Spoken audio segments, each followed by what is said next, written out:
Muy buenas tardes, queridos estudiantes. El día de hoy vamos a estar desarrollando la unidad número 13, la última unidad. La próxima semana ya vamos a empezar con nuestros exámenes. El día de hoy vamos a hablar de la extensión del dominio. La propiedad abarca todas las facultades posibles. No se las puede enumerar en la definición porque constituye un señorío general el que forman parte todos los poderes imaginables que son precisamente las manifestaciones de su plenitud. El objeto del dominio es el antiguo derecho. Eran únicamente las cosas corporales, perdón. En los tiempos modernos, el mismo se ha ampliado a tal extremo que puede recaer también sobre las cosas incorporales. Y en sentido estrictamente técnico, el objeto del derecho de propiedad solo puede ser las cosas del mundo, del exterior susceptible de apropiación. El contenido del dominio, según la doctrina moderna, no es ya la enumeración de los derechos contenidos en él, por más completa que sea. O sea que ya no es una suma de facultades, sino un poder unitario y absoluto. El dominio de la cosa corpórea es exclusiva, por su esencia reconoce un sujeto quien goza y dispone de ella, sin participación extraña, sea el sujeto de derecho una persona física o una persona jurídica. El dominio de la cosa corpórea se, es exclusivo e ilimitada, hasta prueba en contrario y sin perjuicio de lo dispuesto en el artículo anterior y de las restricciones establecidas en la ley, sea en razón de vecindad, impuesto, prohibiciones municipales, expropiación por causa de utilidad pública o de interés social u otras limitaciones legales. Muy bien, entonces, ¿qué es la extensión del dominio? ¿Qué es el dominio? Es unitario y abstracta, ¿verdad? Que corresponde a solamente a una persona, el uso, goce y disposición de la cosa. El dominio de cosas muebles e inmuebles. La determinación precisa de la extensión del derecho de propiedad no tropieza con inconveniente cuando se trata o refiere las cosas porque está hayan determinadas por su contorno. Ofrece, sí, indudable interés cuando se examina la extensión del dominio en la tolerancia a los inmuebles por la amplitud en su contenido. Al respecto, en el Código Civil reza, con las limitaciones contenidas en la ley, la propiedad de un inmueble, además de comprender la superficie del terreno, se extiende a todo el espacio aéreo y el subsuelo, que dentro de sus límites fueron utilizados al servicio de este derecho. No podrá el dueño impedir los actos que se realicen a tal altura o tal profundidad cuando él no tenga ningún interés en excluirlos. El artículo 1956. Así, toda vez que se cuente con autorización municipal, se puede erigir un edificio de varios pisos y cada vez que, mediante extrañas, toda vez que indicaciones extrañas no impidan esa empresa, se, se esté en los límites del derecho.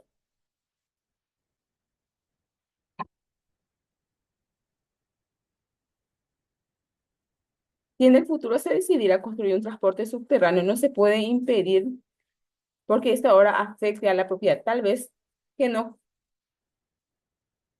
cercene el derecho del propietario. Además, refiere, el propietario no puede prohibir a otro que use de la suya si esta es indispensable para evitar un peligro presente mucho más grave que el perjuicio que pudiera resultar al propietario. Podrá este hacerse indemnizar el perjuicio que se le hubiese causado en el artículo 1958. Muy bien, este es en el caso de los dominios de las cosas muebles e inmuebles, ¿verdad? Específicamente nos habló más del inmueble, ¿verdad? Que tanto la superficie aérea como subterránea eh, comprende el dominio, ¿verdad? Pero en caso de utilidad públicas, el Estado administra el tema de la posición aérea y subterránea, como nos había dado el ejemplo, ¿verdad? Que los aviones, permiso. circulan dentro de nuestro territorio, o sea, que dentro de nuestro terreno, ¿verdad? Si tenemos un inmueble, ¿verdad? Y si es que alguna vez, ¿verdad? El Estado quiere hacer un medio de transporte subterráneo también, están habilitados también, ¿verdad? Dominio de las cosas accesorias y la adquisición por acción. Como principio, el propietario de la cosa principal es dueño de las accesorias. La propiedad de una cosa comprende simultáneamente las de las accesorios que se encuentran en ellas unidas de un modo natural o artificial. Todas las construcciones, planificaciones, los frutos naturales, civiles o industriales, productos y obras existentes en la superficie o en el exterior de un terreno, aunque estén separados, pertenecen al propietario, salvo que por motivo jurídico especial hubiesen de corresponder el usufructuario al locatario o a otro. La ley considera dos situaciones principales: la propiedad de los accesorios unidos artificialmente o de un modo natural inmueble o de las construcciones, plantaciones existentes en el terreno. La doctrina maneja dos conceptos que comprenden las dos formas tradicionales de accesión. La doctrina discute la naturaleza jurídica de la accesión, considerándola como un simple consecuencia o prolongación del derecho de propiedad, la adquisición de frutos accesorios discreta, y como un modo autónomo de adquirir el dominio, la unión o incorporación de o acción continua. La acción tiene lugar cuando se unen dos cosas, una principal y otra accesoria, y la condición de propietario de la principal es indispensable para adquirir la propiedad de la segunda por acción. Si nos atenemos a la distinción doctrinaria entre acción continua y acción discreta, la primera hipótesis prevista por nuestro Código Civil queda comprendida en la primera forma de acción, o sea, un modo de adquirir. Es indudable que la acción discreta no configura sino una prolongación del derecho de propiedad, porque ella presume un dominio preexistente que se amplía por efecto de la producción de frutos. La condición principal de una cosa atrae para su dueño la propiedad de la cosa que se le incorporan. Así, hemos visto que los materiales que se agregan al suelo como resultado de una adhesión física quedan sometidas al régimen de la cosa inmueble y pertenecen en propiedad al dueño de la cosa principal. La condición que hace dueño de los accesorios al propietario de la cosa principal faltaría en el caso de que cesare la inmovilización de aquellos y se separasen de la cosa a la cual se hayan unido. De manera que, a contrario sensum, al desaparecer la causa que produjo la unión, desaparecerá la condición establecida por la ley y los accesorios serían susceptibles de propiedad separada. Podemos decir que los accesorios son un modo especial que acrecenta el dominio de la forma natural o por efecto de la actividad humana. Según Bonfante, la acción es un modo de adquirir el dominio que se realiza por efecto de la conjunción de dos cosas, una principal y otras accesorias. Cuando las cosas accesorias sean absorbidas por las cosas principales de tal modo que se convierta en parte del elemento constitutivo de ella, los distintos supuestos de acción son la acumulación de tierra por sedimentación paulatina o violencia u otros fenómenos naturales, formación de islas, alusión y ablución, y también por hechos del hombre, edificación de obras, plantaciones. La diferencia. Escribe en que la propiedad de lo accesorio nada nuevo se incorpora al patrimonio del propietario, a diferencia de la acción en que sí se adquiere algo nuevo. Muy bien, entonces, el dominio se clasifica en principal y accesoria, ¿verdad? Que suele suceder cuando una persona adquiere una propiedad y hace cosas nuevas, ¿verdad? Entonces, ese es lo accesorio de lo principal, que el principal, o sea, que el propietario tenía, ¿verdad? Y puede convertirse en el principal en el momento en que, pues, se llega a un acuerdo, ¿verdad? Entonces, ya se forma nomás ya de forma principal. Y accesorio es cuando la persona pide esas cosas asesoría que él hizo en el inmueble, ¿verdad? Y solicita al juez, ¿verdad? La repetición de pago o algo parecido para que pueda recuperar la plata que invirtió en ese inmueble, ¿verdad? No, dominio de los frutos. También los frutos, productos y otras existentes en el terreno pertenecen al dueño de este. Los frutos se dividen en naturales, civiles e industriales.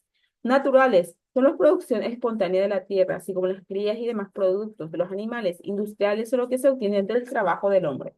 Civiles son las ventas que la cosa produce, el alquiler de los edificios, el precio de arrendamiento de la tierra, los intereses de un crédito, etcétera. Nuestro código atribuye la propiedad de los frutos, cualquiera sea su clase, al dueño de la cosa que los produce. La propiedad de los frutos, producto es una consecuencia de la facultad o derecho mismo de propiedad de la cosa que produce, ¿verdad? Los frutos pueden encontrarse en situaciones diversas, como la primera pendientes o separados, adheridos a las cosas fructífera o no. Segundo, percibido o no percibido, según lo que haya sido objeto de un acto material de aprehensión o no. Debemos agregar,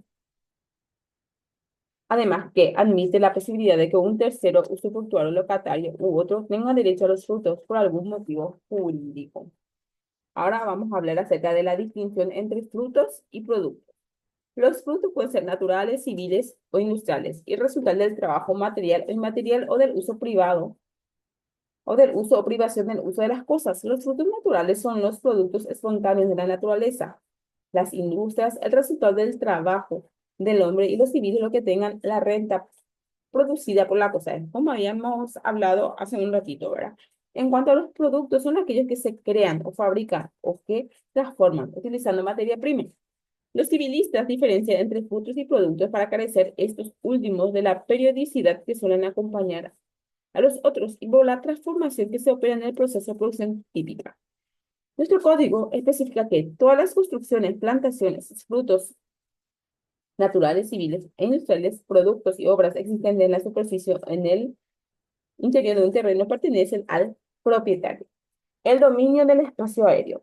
Según una antigua doctrina atribuida a Sino de Pistoia, post-glosador, la propiedad del suelo se extiende por arriba hasta el cielo y por abajo hasta el infierno. La doctrina moderna considera que la desmesurada extensión del dominio consagra por los criterios vigentes que la antigüedad resulta ya inaceptable. La forma dominante en la actualidad, obra de Ehring, dice que los límites del dominio en el aspecto aéreo y en el subsuelo se determinan según la utilidad económica que proporcionen. La extensión de la propiedad tiene por medida sus fines y el fin es garantizar el ejercicio de la actividad económica. El criterio de utilidad determina la extensión del dominio, por lo que se infiere que el dominio del suelo se extiende por el espacio aéreo y por el subsuelo, hasta donde es útil al propietario de acuerdo con el caso que se pueda hacer del fondo de que se trata. En nuestro código se orienta el sentido, en el mismo sentido, los límites contenidos en esta ley. La propiedad de un inmueble, además de comprender la superficie del terreno, se extiende a todo el espacio aéreo y el subsuelo, que dentro de sus límites fueron atribuidos al ejercicio de este derecho. La extensión del dominio en el espacio aéreo, según el destino, se puede utilizar según el destino y las posibilidades del propietario. En el espacio aéreo, la extensión viene determinada por el género de explotación al que es destinada. Si, por ejemplo, se construye en el inmueble un edificio de 100 pisos, es lógico que los límites de su derecho serán situados muy por encima del punto hasta el cual se consideran las facultades del otro, que constituyen una vivienda de una planta, ¿verdad? Muy bien. De eso es lo que nos quiere hablar del dominio del espacio aéreo, ¿verdad? Que el propietario tiene el espacio aéreo tanto aéreo y el subsuelo de su propiedad, ¿verdad?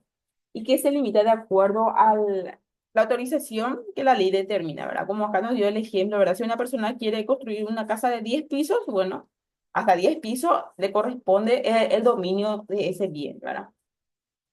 El dominio del subsuelo.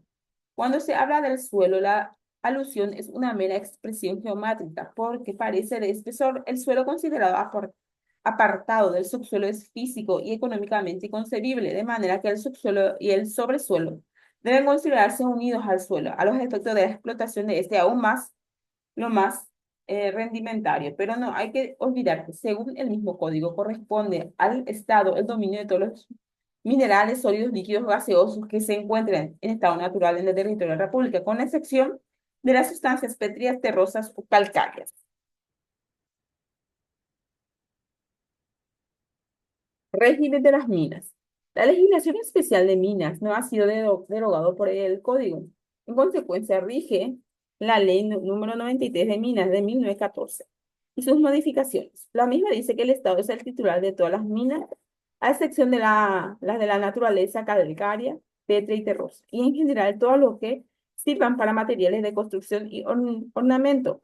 Agrega que son de libre aprovechamiento y pertenecen al primer ocupante todos los minerales de cualquier naturaleza que sean y que se encuentren aislados en la superficie del suelo. en los arroyos y placeres, no siendo dentro de una propiedad privada o de los límites de una concesión minera. Las minas forman un inmueble separado y distinto del terreno o fondo superficial, aunque aquella y esta pertenezcan al mismo dueño. Concede a los particulares la facultad de buscar minas, de poseerlas, aprovecharlas y disponer de ellas como suelo con arreglo a las prescripciones de la ley. Ese es en cuanto al régimen de las minas, ¿verdad? Tesoro, definición, requisito. Conjunto de dinero o cosas preciosas cuyo dueño no consta y que suele descubrirse por casualidad. El Código Civil prescribe, se tendrá por tesoro todo objeto de valor sin dueño conocido que estuviese oculto o enterrado en un inmueble. No será aquellos objetos encontrados en las sepulturas o lugares públicos a este fin. Respecto a la naturaleza de la adquisición, dice, el que hallare un tesoro en fondo propio, adquiere el dominio de él, pero si el descubrimiento fuera en fondo ajeno, la dividirá por mitad en el dueño de este. Los requisitos son entonces que sea una cosa susceptible de tener valor, mueble que esté diferenciada del bien dentro del cual se halla y que no tenga propietario conocido. Está supuesto por el hombre que esté oculto o enterrado o sustraído la circulación económica. Entonces, cuando una persona encuentra un tesoro, es la que adquiere el dominio, ¿verdad? Derecho del propietario y del descubridor.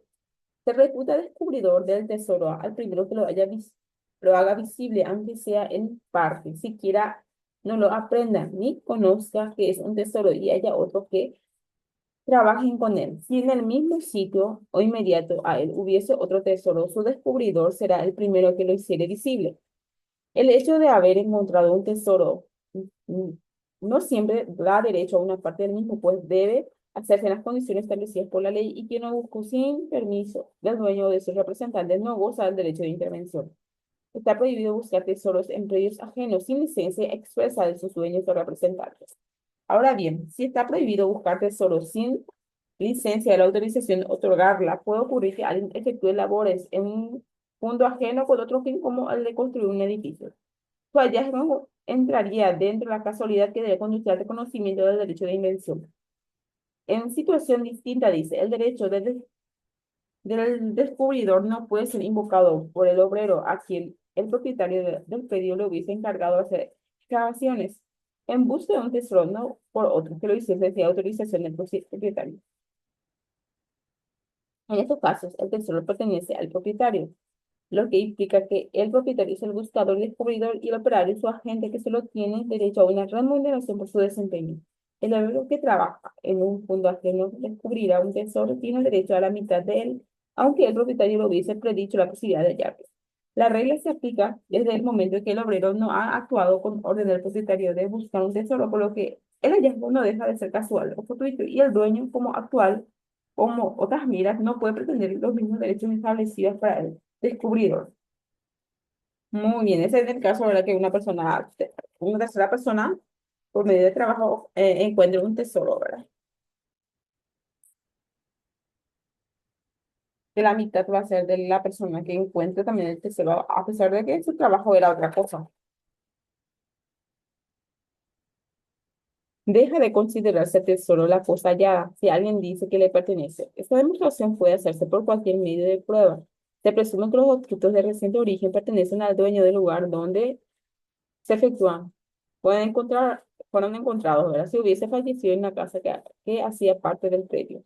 En el artículo 2045 se explica por qué los tesoros han de ser sin dueño conocido, extinguiendo el dueño y probando serlo, se desvanece la posibilidad de que pueda ser adquirido por apropiación. De la validez de la prueba resolverá los jueces por último, el código estipula que el tesoro hallado en un inmueble hipotecado no está comprendido en la hipoteca.